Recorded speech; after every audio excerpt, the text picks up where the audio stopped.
Coucou tout le monde. Alors pour clarifier un petit peu ce qu'on propose dans nos différents stages de tannage, cette année on propose tannage au gras et à la fumée comme on faisait depuis quelques années et aussi tannage végétal.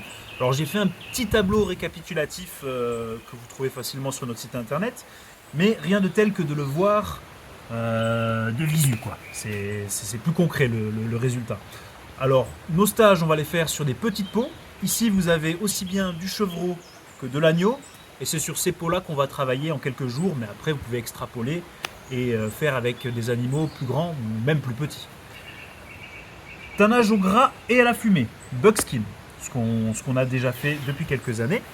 Buckskin de chevreau, buckskin d'agneau. Et là vous voyez la particularité, c'est que vraiment vous avez quelque chose, du fait aussi de l'animal qui est petit et des peaux qui sont fines, vous avez quelque chose de vraiment très souple, qui s'apparente un petit peu à de la peau chamoisée. Avec du cerf, ce sera aussi souple, ce sera juste un peu plus épais et plus de boulot. Ça, c'est pour le tannage au gras et à la fumée. Et maintenant, sur ce qu'il y a de nouveau, c'est le tannage végétal. Alors sur le même type de peau, ici des chevreaux, ici un agneau. Les chevreaux, on peut faire un cuir pleine fleur. Là, vous voyez, on a laissé la fleur, alors que au tannage au gras, je ne sais pas si on verra les détails, on a un aspect vraiment velouté. Ça, c'est très bien. C'est très souple, mais c'est une éponge. Là, il suffit de le cirer et on va avoir une certaine étanchéité du cuir. On n'est pas obligé de faire des vêtements avec, hein, mais on va produire ce type de cuir-là. Donc là, c'est quand même aussi un cuir très souple, mais on va pouvoir aussi, en tannage végétal, obtenir un peu plus de densité. Donc, chevreau, l'agneau. Donc là, cette année, au châtaignier. Là, cette année, aux extraits de Vallonia, c'est un chêne, là c'est les cupules des glands qui sont utilisés.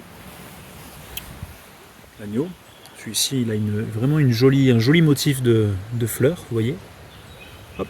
D'ailleurs l'autre côté, ça c'est le côté chair, qu'on peut un peu on peut finir un petit peu en ponçant si on veut. Et en tannage végétal, tout comme en tannage au gras, mais je ne propose pas de fourrure en tannage au gras cette année. Ici sont des fourrures tannées végétales. Je fais exprès de prendre des chevreaux blancs pour vous montrer que, même si c'est tanné au tanin de châtaignier, les deux, vous voyez, ben, on peut quand même obtenir un poil relativement blanc. Pas obligé de teinter très fort le poil. Ça c'est lié à un petit détail du travail de rivière, un piclage qu'on verra ensemble pendant le stage.